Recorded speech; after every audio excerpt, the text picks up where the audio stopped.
Quando eu recém me casei com meu marido, nos mudamos para uma colônia bastante feia aqui na cidade, violenta e insegura, no alto de uma colina.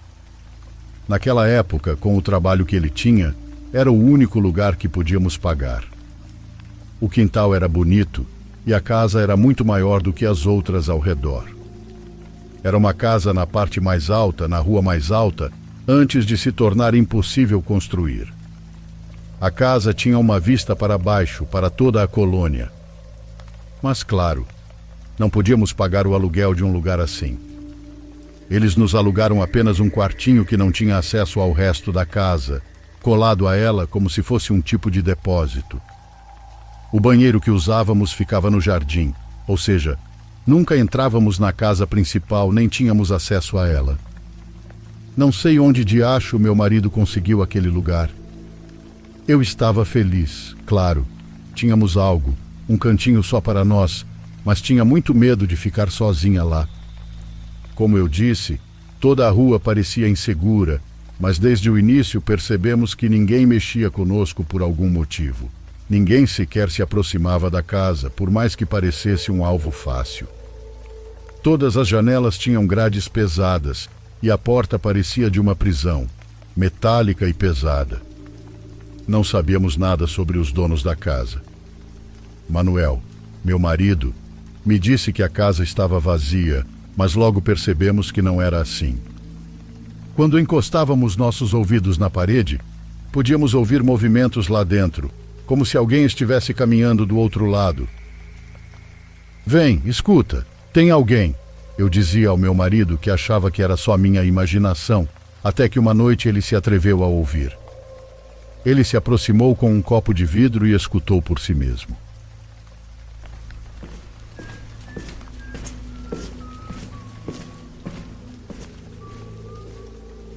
Era muito claro que alguém estava vivendo lá. Ele me disse que iria perguntar ao conhecido que havia alugado o quarto para ele. Me garantiram que a casa estava vazia, ele disse. Você tem razão, há alguém do outro lado. Em um desses dias, um domingo desci até o centro, onde uma das minhas irmãs foi me encontrar para me dar uma bolsa com coisas que eu havia deixado em casa. Quando estava voltando, subindo a colônia, encontrei uma feira, um mercado desses que se montam na rua em certos dias da semana, um mercado sobre rodas, como chamamos aqui. Em uma barraca de coisas antigas encontrei um telefone daqueles de disco, quase de graça. Já tinha visto a conexão no meu quartinho, então decidi comprar para testar. Naquela tarde, Manuel chegou cedo e já o conectou. Ele se surpreendeu e me disse que havia linha. Eu ouvi que era verdade e então ligamos para uma das minhas amigas. Fiquei muito feliz por poder conversar com ela um pouco. Desligamos, fiz o jantar e fui dormir. Meu marido disse que aproveitaria para ver como estava seu irmão. Ele pegou o telefone para ligar e desligou imediatamente. Perguntei o que aconteceu e ele disse que havia uma voz no telefone, como se alguém tivesse pegado a linha em outra parte da casa. Você acha que tem um telefone lá dentro? Que tem alguém lá? Perguntei. Ele saiu lá fora, deu a volta na casa, tocou cuidadosamente as portas para ver se estavam abertas. Mas nada. Não se ouvia nem se via nada. Decidimos parar de pensar nisso, porque a essa altura, embora nenhum de nós quisesse dizer, começamos a ter muito medo. Quem poderia estar lá? Por que haveria alguém totalmente trancado? Estávamos ali há meses e tínhamos certeza de que ninguém havia saído ou entrado. Fomos para a cama, mas continuamos conversando, pensando sobre o assunto. Era quase meia-noite e ainda não conseguíamos dormir. Manuel se levantou de novo para pegar o telefone, como se quisesse voltar a verificar o que tinha ouvido há pouco, ou melhor ainda, ouvir a linha como normalmente se ouve. Algo horrível se ouviu no telefone. Até eu, que estava do outro lado do quarto, ouvi. Meu marido desligou. Ainda me lembro do rosto dele ao se virar para mim, assustado como uma criança, sem saber o que fazer. Do nada me veio à mente em colocar meu ouvido na parede. Me aproximei dela. Manuel também encostou o ouvido. Ouvia como se alguém subisse ou descesse as escadas. Era muito claro. Saímos da casa. Fomos para o quintal da frente, depois até a rua. Um senhor ao longe nos viu. Estava bebendo uma cerveja na calçada. Ele se aproximou de nós. Aquele senhor me assustava. Estava cheio de tatuagens, com uns 50 e tantos anos. Sua aparência não me inspirava confiança. Vocês estão há bastante tempo aí, né? Ninguém nunca fica, nos disse. Tem alguém lá dentro da casa, não é? Perguntou meu marido. Não, isso seria muito mais fácil de aguentar, respondeu quase rindo. Às vezes os gritos se ouvem alto por toda a rua, mas nunca há ninguém. Essa casa está vazia há anos. Ele nos pediu para acompanhá-lo até sua casa, a alguns metros. Aceitamos com certa desconfiança, mas ele só queria nos levar até a calçada em frente à sua porta. Olhem, lá atrás tenho 2 quartinhos de madeira.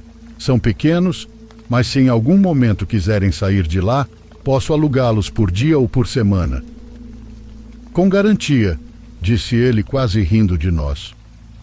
Manuel agradeceu, mas disse que não achava que seria necessário, e assim decidimos voltar para nossa casinha, para nosso quartinho. Começou a virar rotina todo dia ouvir ruídos muito claros, muito estranhos. Desconectamos o telefone definitivamente e nunca mais o usamos.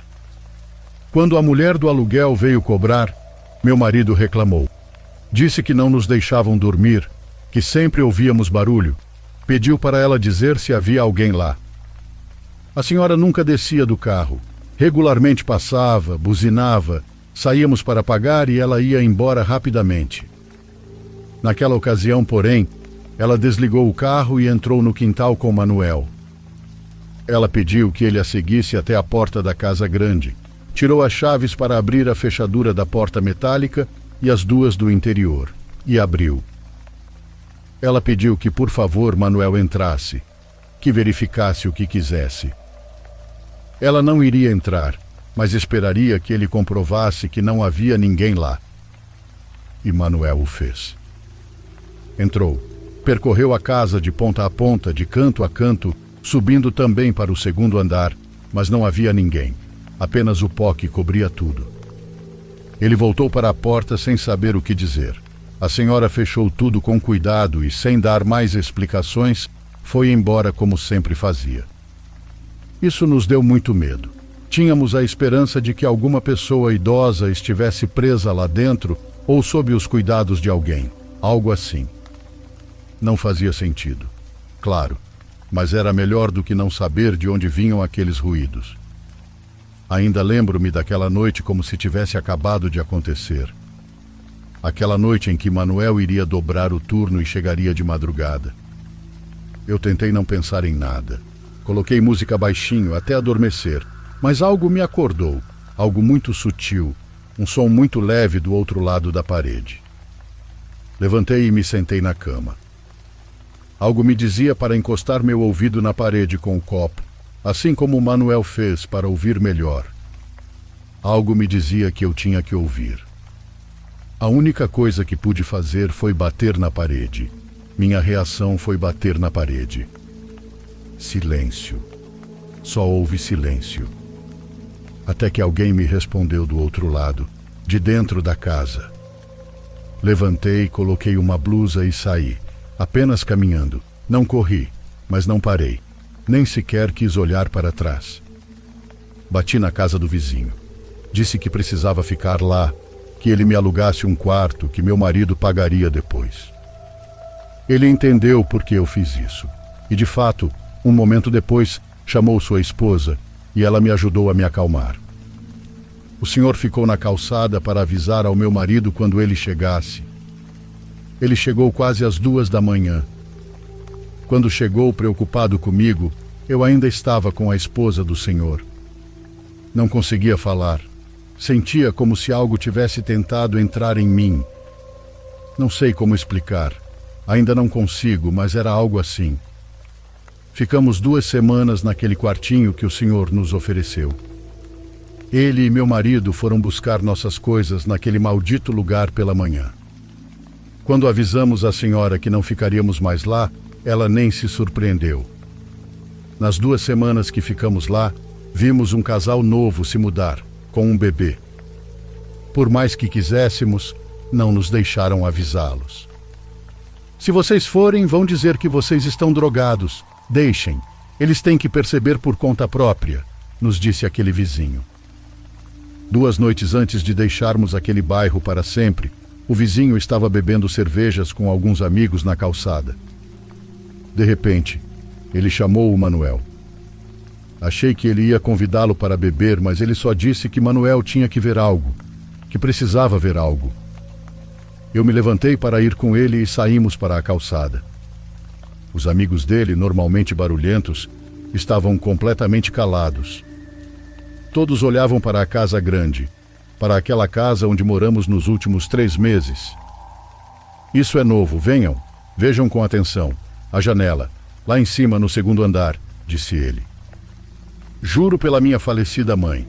Lá em cima, atrás de uma cortina fina, mas de alguma forma visível, estava uma mulher.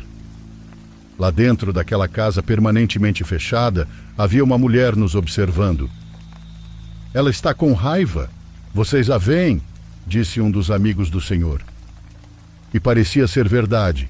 Embora não conseguíssemos distinguir as feições, sentíamos a raiva. Sentíamos o olhar dela. Ela estava nos observando, nos odiava. Não sei se por termos vivido em sua casa ou por termos saído antes que ela pudesse fazer algo. Essa é a única coisa paranormal que vi na minha vida. Já ouvi algumas coisas, mas ver, só essa vez. E na verdade foram 6 pessoas que o viram ao mesmo tempo, com toda a clareza. Aquela visão ficou lá por minutos, até que a luz de um carro iluminou aquela direção ao virar a esquina.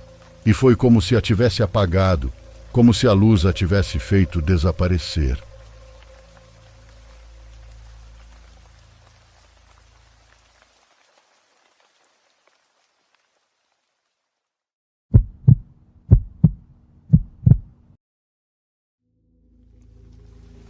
Meu filho me convenceu a escrever esta história. É algo que aconteceu comigo em 2015. Sou nicaraguano, mas moro em Saltillo, no México.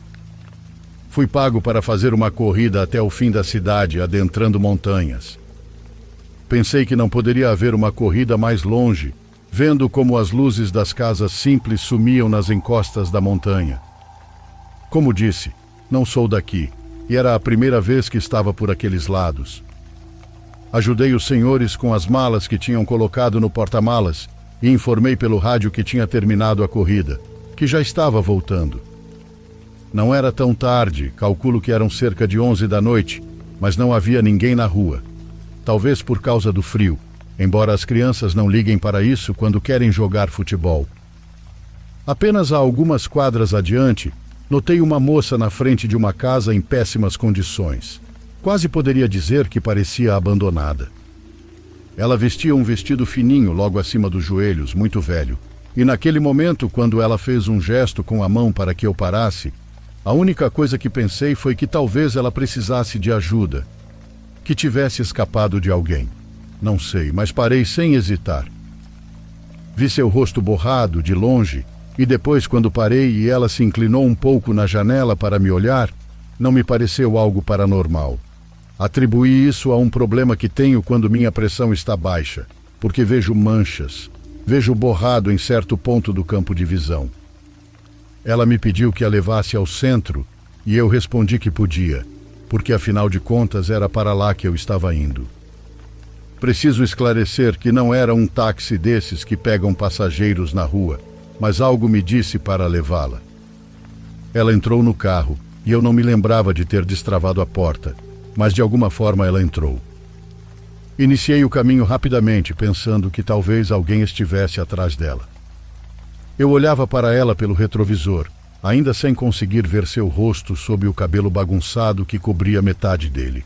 Parecia que ela fixava o olhar no chão.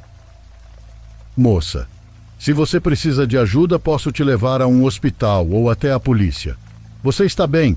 Perguntei, mas ela continuou sem me responder. Foi então que ela começou a balançar a cabeça, dizendo que não. Eu podia vê-la pelo espelho, mas não sei como explicar.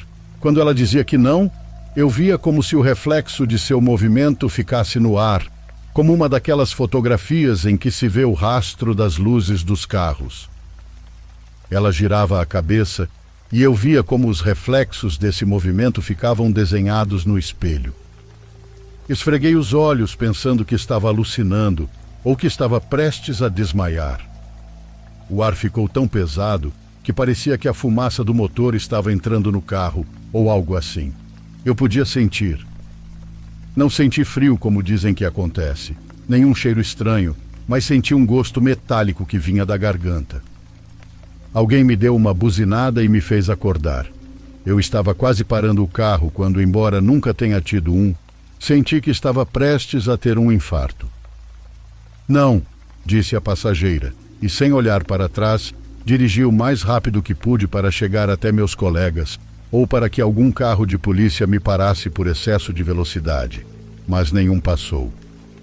Quando cheguei, vi 2 colegas encostados no táxi deles e parei ao lado para pedir ajuda, para que me ajudassem com a passageira. Eles olharam com atenção para o banco de trás e depois me perguntaram o que eu tinha tomado. Olhei pelo retrovisor. Virei-me para procurá-la e nada. Não havia ninguém. As portas estavam trancadas.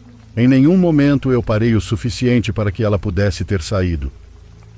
Eles queriam me levar ao médico, mas eu disse que eu estava bem, que só queria ir para casa. Eu não quis mais dirigir. Foram eles que me levaram para casa e fiquei triste porque já imaginava as piadas que fariam de mim no dia seguinte quando eu chegasse ao trabalho. Mas então meu telefone tocou de madrugada. Um colega me perguntou se eu estava acordado e eu disse que sim. Ele disse que ia passar em casa, que queria se certificar de que eu estava bem.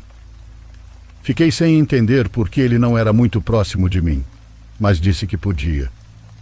Ele chegou alguns minutos depois.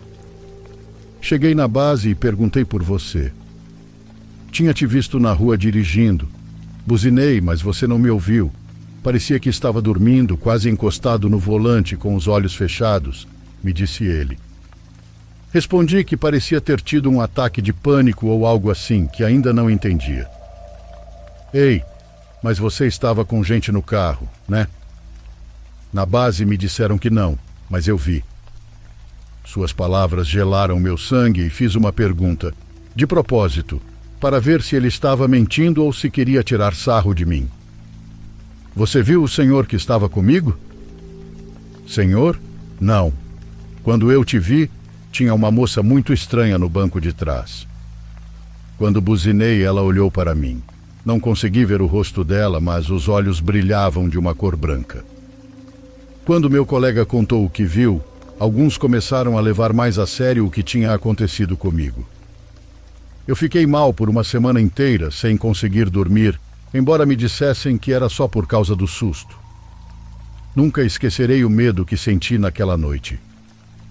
Eu não sou do tipo que vê fantasmas. Não sou médium ou algo do tipo. Nunca tinha passado por algo assim antes, e nada mais aconteceu desde então. Tenho fé e espero em Deus que continue assim, até minha morte.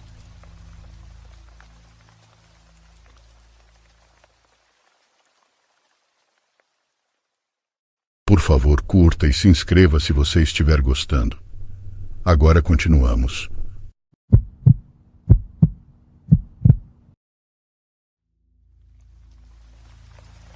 Sempre me orgulhei de ser uma pessoa decente, do tipo que para ajudar um estranho a trocar um pneu ou dar direções a um viajante perdido. Mas depois do que aconteceu naquela noite, não tenho mais tanta certeza. Às vezes, ser uma boa pessoa pode te levar direto para os braços do diabo. Era uma sexta-feira à noite. Eu estava dirigindo para casa após um turno tarde na fábrica. O relógio no meu painel marcava 23h47, e todas as noites por volta desse horário, a estrada era sempre escura e deserta. Eu estava cansado, aquele tipo de exaustão profunda que vem de fazer muitas horas extras seguidas. Tudo o que eu queria era chegar em casa, abrir uma cerveja e cair na cama. Foi então que vi o carro parado na beira da estrada à frente. Era um velho Ford Taurus dos anos 90, com os pisca-alertas piscando fracamente no escuro. Quando me aproximei, vi uma figura curvada sobre o pneu dianteiro acenando freneticamente para mim. Sem pensar, diminuí a velocidade e encostei. Eu sei o que você está pensando. Você parou em uma rodovia deserta no meio da noite?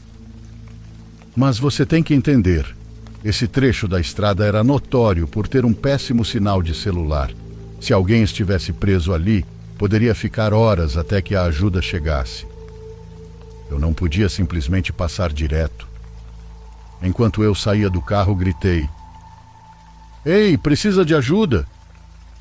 A figura se endireitou e eu vi que era um homem, provavelmente na casa dos 40 anos. Ele vestia um terno amassado, como se tivesse voltado de uma noite de trabalho no escritório. "Oh, graças a Deus", disse ele, parecendo aliviado. "Estou aqui há horas, o pneu furou, e como se não bastasse, o meu estepe também está furado." Aproximei-me com a lanterna em mãos, e de fato o pneu dianteiro estava destruído. "Que azar", eu disse. "Eu tenho um estepe no meu porta-malas, talvez caiba no seu carro." O rosto do homem se iluminou. "Sério? Não vai te atrapalhar?" "Sem problemas. Só faço o mesmo por outra pessoa depois", eu disse. Enquanto eu me virava para voltar ao meu carro, senti uma sensação estranha na nuca. Você conhece aquela sensação de que alguém está te observando? Era assim, mas pior. Virei-me de repente, mas não havia mais ninguém ali. Apenas a rodovia vazia, escura e o motorista. "Tudo bem?"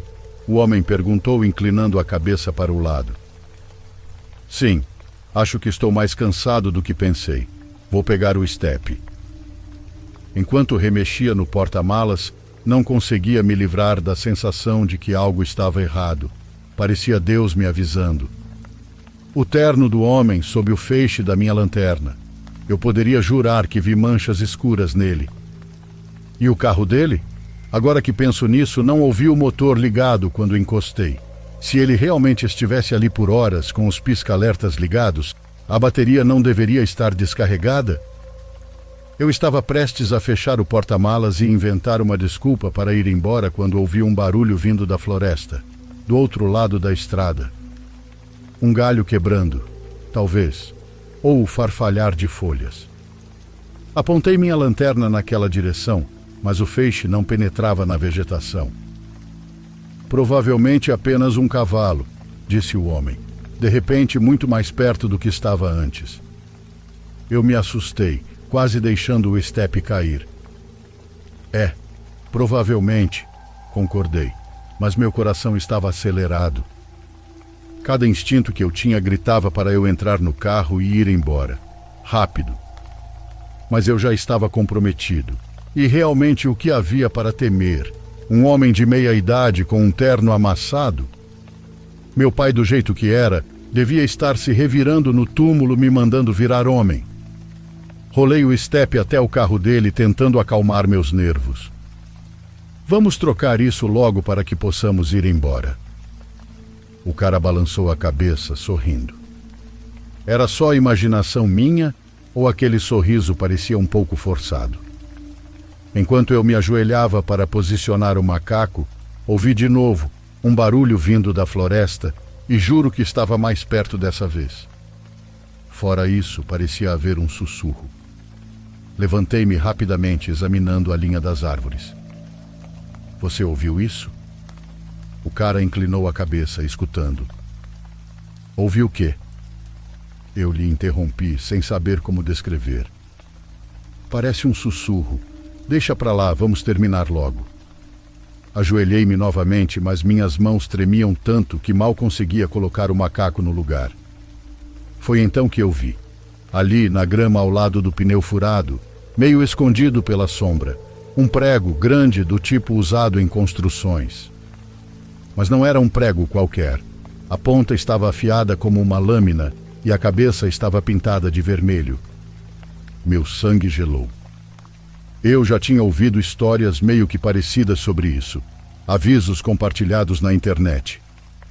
Gangues ou psicopatas colocavam pregos afiados na beira da estrada, esperando que alguém furasse o pneu.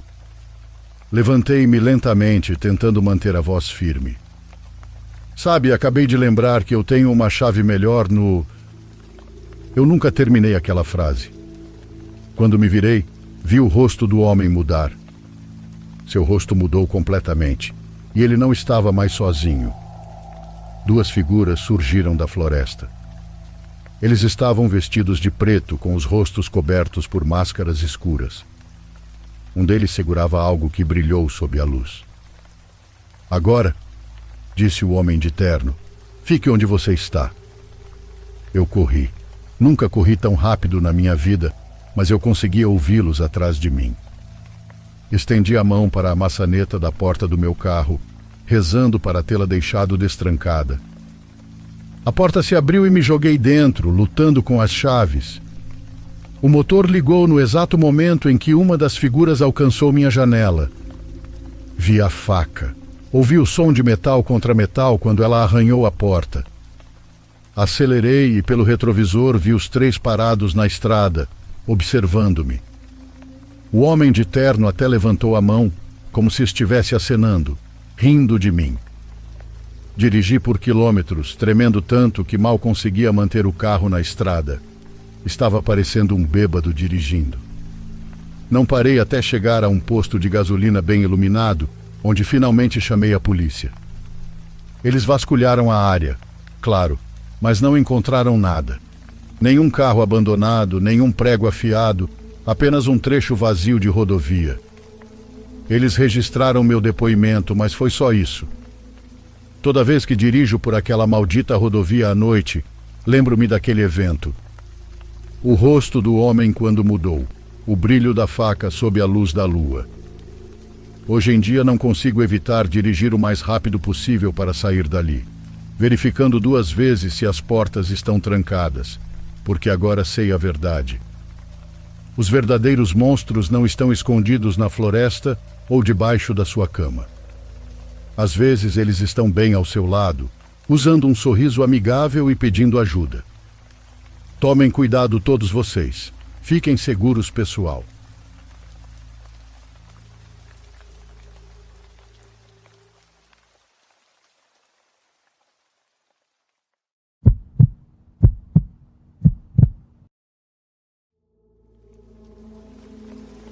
Recentemente tive que levar uma jovem argentina do aeroporto da minha cidade até um hotel gourmet próximo a uma área rural. Lembro que ela estava cansada, o que é normal para uma viagem tão longa que aterrissa no meio da madrugada. Além disso, o voo havia se atrasado e acho que a pessoa que deveria buscá-la não o fez. Suponho que muitos dos seus planos tinham dado errado e quando ela entrou no táxi, estava visivelmente irritada. Eu sou péssimo para ficar em silêncio. Sempre tento conversar com as pessoas que vêm de longe. Falo sobre as belezas da região e como elas vão se divertir. E como costumo fazer as pessoas rirem, em poucos minutos a moça estava se divertindo com a conversa e talvez já não estivesse mais de mau humor.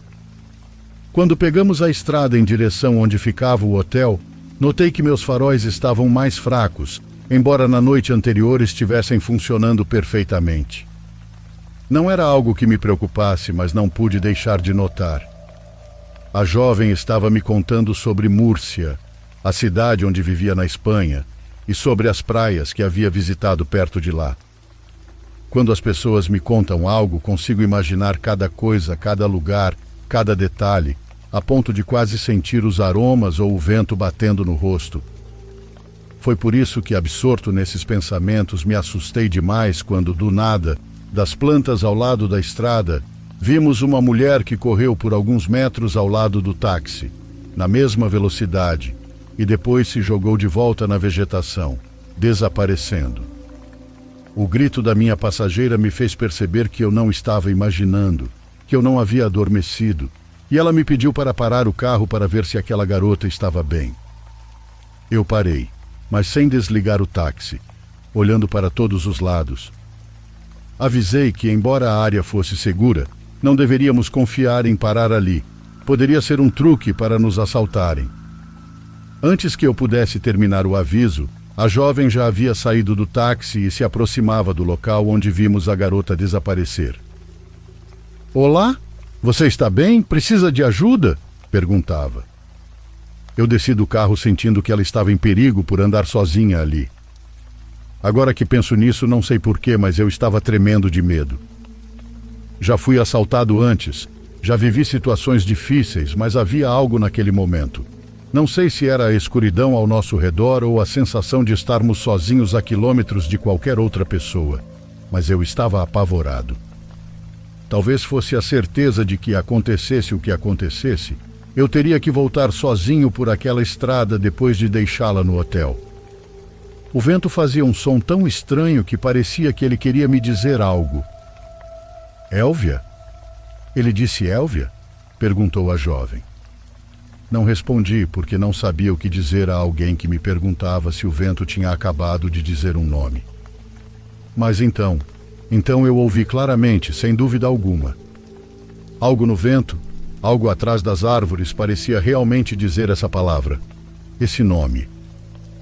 A jovem me puxou pelo braço para voltarmos ao táxi e me pediu que partíssemos o mais rápido possível. Enquanto eu acelerava, só consegui comentar algo sobre como às vezes imaginamos sons, da mesma forma que na pareidolia, quando encontramos formas, rostos, onde não há nada. Ele disse Elvia. Você também ouviu, afirmou ela. Eu a olhei pelo retrovisor e não pude deixar de perguntar, quase em tom de brincadeira. Mas quem será essa Elvia que anda por aqui? Elvia está morta. Elvia é a razão pela qual estou fazendo esta viagem, respondeu. Aquela jovem, que minutos antes estava risonha apesar do cansaço, ficou pálida. Fixou o olhar na estrada à frente e permaneceu em silêncio até o fim da viagem. Eu também. Quando a deixei, tentei ganhar algum tempo. Não queria voltar, mas não havia outra opção. Quando passei novamente pelo local onde havíamos parado, reduzi a velocidade e abri um pouco a janela. Acho que ouvi aquele nome no vento. Até hoje, isso foi a coisa mais estranha que já vivi em 3 décadas trabalhando ao volante. Quando a deixei, tentei ganhar algum tempo. Não queria voltar, mas não havia outra opção. Quando passei novamente pelo local onde havíamos parado, reduzi a velocidade e abri um pouco a janela. Acho que ouvi aquele nome no vento. Até hoje, isso foi a coisa mais estranha que já vivi em 3 décadas trabalhando ao volante.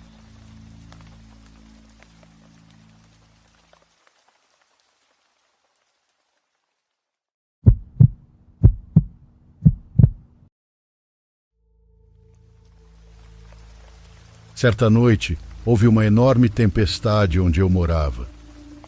Estava tão forte que chegava a ser assustador, com as árvores balançando e muito vento e chuva. Eu estava sozinho em casa naquela noite. Minha esposa e filhos estavam visitando os pais dela, e eu fiquei para enfrentar a tempestade sozinho. O vento uivava através das árvores, e a chuva batia incessantemente nas janelas. A energia havia acabado algumas horas antes, me deixando em quase total escuridão, exceto pelos relâmpagos ocasionais. Eu estava sentado na sala de estar, realmente só tentando me manter calmo. Acendi algumas velas e usei uma pequena lanterna para me ajudar a enxergar dentro de casa. Eu estava tentando ler um livro, mas o uivo do vento e os relâmpagos dificultavam a concentração. Por volta da meia-noite, estava sentado no escuro quando notei um relâmpago iluminar o quintal. Naquele breve clarão de luz, vi algo que fez meu coração chegar a doer. Havia uma figura parada bem do lado de fora da porta dos fundos, perto da borda da varanda. O relâmpago iluminou a área brevemente e vi uma sombra parada, imóvel. Fiquei olhando para o lugar com medo de me mexer ou tirar os olhos de lá. Literalmente fiquei sentado em silêncio. Quando o relâmpago brilhou novamente, a figura havia desaparecido. Eu disse a mim mesmo que provavelmente era apenas um truque da luz ou minha imaginação. Levantei-me e fui até a porta dos fundos para verificar. Vasculhei o quintal com a lanterna, mas não havia nada lá pelo que pude ver. Voltei para a sala e tentei me concentrar no livro de novo, mas não conseguia afastar a sensação de que algo estava errado. Então, ouvi uma batida suave na porta da frente. Eu não esperava ninguém e com a tempestade parecia estranho que alguém estivesse lá fora. Andei devagar até a porta e olhei pelo olho mágico, mas não consegui ver nada. A luz da varanda estava apagada e a única iluminação vinha dos relâmpagos. Hesitei antes de decidir abrir a porta.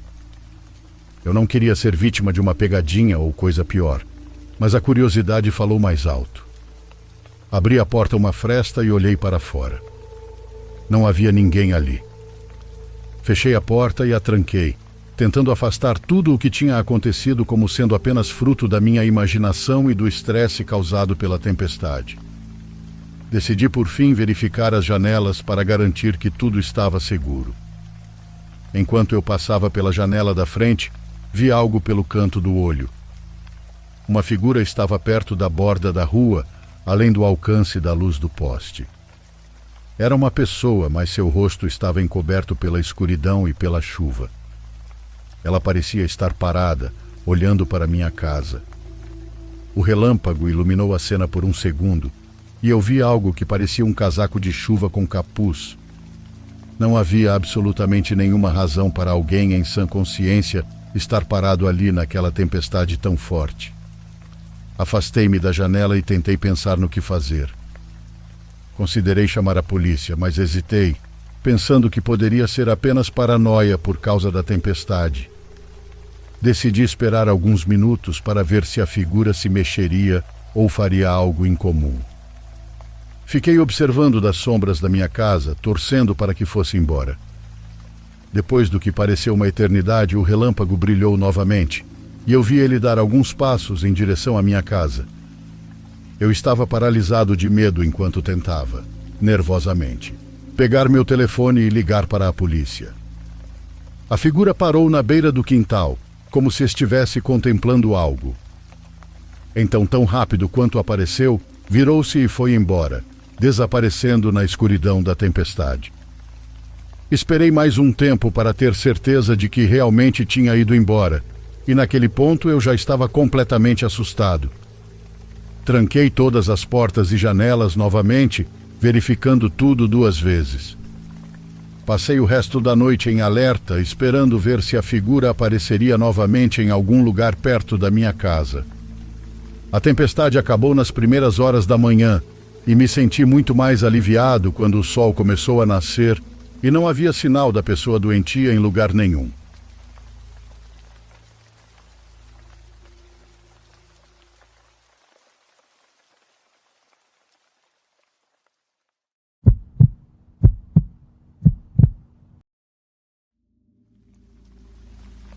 Sou uma mulher de 32 anos e moro em uma cidade praiana, onde divido um apartamento de 2 quartos com uma colega de quarto e o gato dela. Nossa cidade tem uma praia de um lado e pequenas montanhas do outro, além de vários leitos de rios. Estamos no meio da cidade, logo após uma rua movimentada, atrás de um motel decadente. Dizem que esse motel foi ponto de parada de um serial killer nos anos 80, que aparentemente gostava de manter partes do corpo cortadas na geladeira. Entre o motel e nosso apartamento, há um terreno abandonado e cercado que chamamos carinhosamente de terreno do assassinato. Há muito mato, além de algumas árvores pequenas. Qualquer criatura, e até mesmo algum morador de rua, poderia facilmente viver lá sem que ninguém soubesse. Há também um caminho estreito que sai desse terreno e segue entre nosso prédio e o prédio atrás de nós, passando pela janela do nosso banheiro, que é alta demais para alguém ver de um lado ou de outro. Ela fica a cerca de 2 metros do chão. No entanto, sempre sinto uma sensação extremamente desconfortável toda vez que passo pelo terreno, especialmente à noite. Não sou de aceitar coisas dos outros, mas uma vez aceitei um remédio da minha colega de quarto quando meu corpo estava extremamente dolorido após um longo fim de semana. Naquela noite, sonhei que um skinwalker estava me perseguindo. Acordei no dia seguinte com o coração disparado, mas disse a mim mesma que tinha sido resultado do remédio. Depois disso, não sonhei mais com nada desse tipo. Uma noite, minha colega de quarto viajou, então o gato dela dormiu comigo. Ele estava dormindo perfeitamente aconchegado. Ambos acordamos assustados por volta das 4 da manhã, com um barulho alto de bip. Parecia um detector de fumaça. Eu poderia jurar que estava disparando no meu quarto. Quando me levantei, estava quente e suada. Isso, junto com o som que me acordou, me fez acreditar que nosso prédio estava em chamas. Lembre-se de que eu tinha acabado de acordar e ainda estava recuperando a capacidade de tudo fazer sentido. No entanto, o detector de fumaça já não estava mais disparando. Ele parou sozinho. Levantei-me para verificar as coisas, esperando ver chamas lá fora, ver ou sentir cheiro de fumaça, algo assim. Quando entrei na sala de estar e olhei pela janela, não vi nada. Bem, nada além de um gato branco puro que eu nunca tinha visto antes. Esse gato estava parado como uma estátua, olhando diretamente para o terreno baldio. Algo nele me fez congelar. Eu o observei por um tempo e nenhum de nós se moveu. Eventualmente, o gato da minha colega se aproximou de mim, expondo a barriga aos meus pés. Olhei para baixo brevemente para acariciá-lo, e quando olhei de volta, o gato branco havia sumido. Fiquei observando pela janela um pouco mais, esperando o gato voltar. Mas ele não voltou. Depois que determinei que nosso prédio não estava, de fato, pegando fogo, voltei para a cama. Já tinha acordado quente e suada antes, certo? Mas agora eu não conseguia me aquecer de jeito nenhum. Isso não fazia sentido para mim.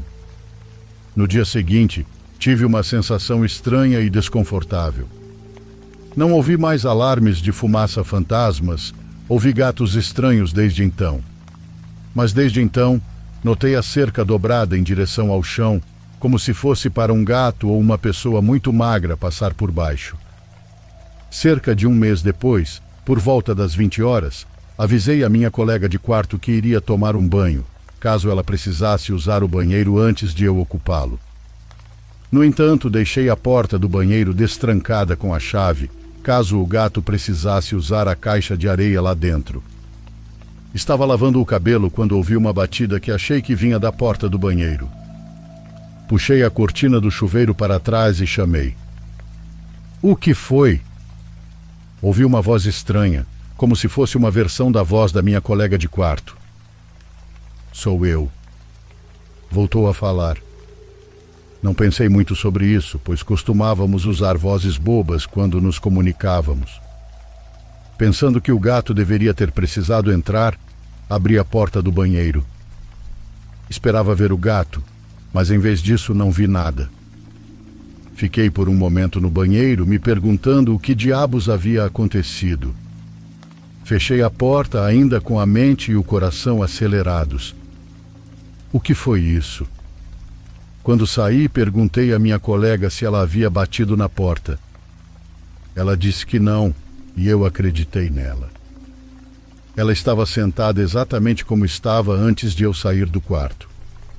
Fui dormir naquela noite me sentindo esquisita e acordei no dia seguinte me sentindo horrorizada ao perceber que a batida poderia muito bem ter vindo da janela do banheiro, não da porta. O próximo e último incidente aconteceu algumas semanas depois disso, o que foi há apenas cerca de 2 semanas. Quando estava deitada para dormir uma noite, ouvi gritos vindo de uma distância indeterminável da minha janela. "Me ajudem! Alguém, por favor, me ajude!" A voz não parecia muito certa. Eu ouvi por um tempo, e as palavras se repetiram até que parecesse que ele estava bem na esquina da minha rua. Olhei pela janela e não vi nada, mas o barulho continuava. Os vizinhos até saíram de suas casas para investigar o som. Liguei para a polícia para relatar um homem em perigo e esperei. Eventualmente, os vizinhos voltaram para dentro de suas casas, mas eu continuei observando. Depois de um tempo, eu vi algo, ou alguém. O que quer que fosse, passou por baixo de um poste de luz à distância. Não sei se estava mancando ou não, mas os movimentos eram bastante estranhos. Eles estavam longe demais para eu conseguir distinguir qualquer característica, incluindo a altura. Isso foi o suficiente para mim. Decidi que já tinha cumprido meu dever cívico por uma noite, então apaguei a luz e fiz o melhor que pude para dormir, enquanto ainda mantinha os ouvidos atentos a qualquer coisa estranha. Desde então, não vi nem ouvi nada, mas o pensamento desses 3 incidentes ainda me causa ansiedade e um nó no estômago. Continuo dizendo a mim mesma que não há como haver algo como um skinwalker na minha pacata cidade praiana, mas há uma pequena parte de mim que se pergunta se poderia haver.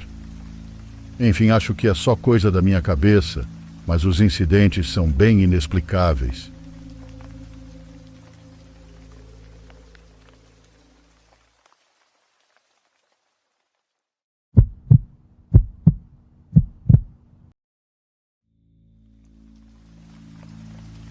Querem que eu conte algo estranho?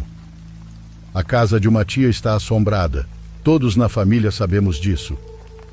Entre as coisas que se veem está o fantasma do cachorro da minha avó. Um cachorro de rua que um dia do nada entrou na casa e, segundo contam, nunca mais saiu. E bem, entre todos os fantasmas que estão lá, esse é o que mais nos aterroriza ao ver. Tem algo mais, algo muito estranho sobre isso, que minha tia nos contou em um almoço uma vez. Ela nos dizia que aquele cachorrinho em vida tinha uma sensibilidade muito particular. Um dia ele foi até a casa da vizinha que sempre se sentava na calçada para ler. Ele cruzava para lá e ficava nas pernas dela e não queria voltar para casa. Queria ficar com ela até anoitecer. Ele fez isso por semanas, até que aquela senhora, uma manhã, não saiu mais. Todo mundo ficou preocupado.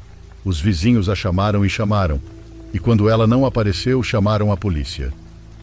A senhora havia morrido durante a noite enquanto dormia. E assim, de vez em quando, o cachorro saía. Ia passar o dia na casa de algum vizinho da extensa rua. Ele seguia as senhoras até o mercado, mas sempre acontecia o mesmo. Ele ia com alguém que estava prestes a morrer. Não era só por doença. As pessoas chegavam a morrer por diversas causas, por acidentes, por acontecimentos violentos. Era como se o cachorro soubesse que isso estava prestes a acontecer. Quando ele não saía de perto do meu avô, quando queria entrar até o quarto dele para dormir com ele, ninguém disse nada, mas todos sabiam o que aquilo queria dizer, até o próprio avô, que de uma forma ou de outra começou a colocar todas as suas coisas em ordem e quase se despediu. E de fato, alguns meses depois, meu avô acordou uma manhã com uma dor muito forte no peito. Levaram-no ao hospital, mas ele nunca mais voltou, e ninguém queria o pobre cachorro. Pensavam que ele, de alguma forma, provocava essas mortes. Mas minha tia ficou com ele, e ali ele foi feliz. Morreu de velhice. Entre tantos fantasmas naquela casa, de vez em quando se ouve o cachorro. Minha tia podia ouvi-lo brincando, como sempre fazia. Coincidentemente, quando ela ouvia, logo ficava sabendo de alguma morte próxima, entre os vizinhos ou entre os familiares. Agora bem, essa história nos foi contada por minha tia porque uma vez, quando eu estava chegando com 2 dos meus primos, vimos do final da rua um cachorro muito velhinho dormindo na calçada. Nenhum de nós o conhecia. De longe, o cachorro levantou a cabeça como se notasse que tínhamos chegado e entrou na casa. Achamos estranho, mas quisemos pensar que minha tia havia adotado um cachorro adulto ou algo assim. Quando entramos, percebemos que não havia cachorro algum, mas todos nós o tínhamos visto. Perguntamos à minha tia e ela nos disse que mais tarde nos contaria sobre aquele cachorro, que não nos preocupássemos. E naquela noite ela nos contou a história. 2 meses depois, minha tia faleceu. Eu morei naquela casa um tempo depois, mas não aguentei muito. Realmente ouvem-se muitas vozes, como se cada pessoa que viveu ali tivesse deixado algo para trás.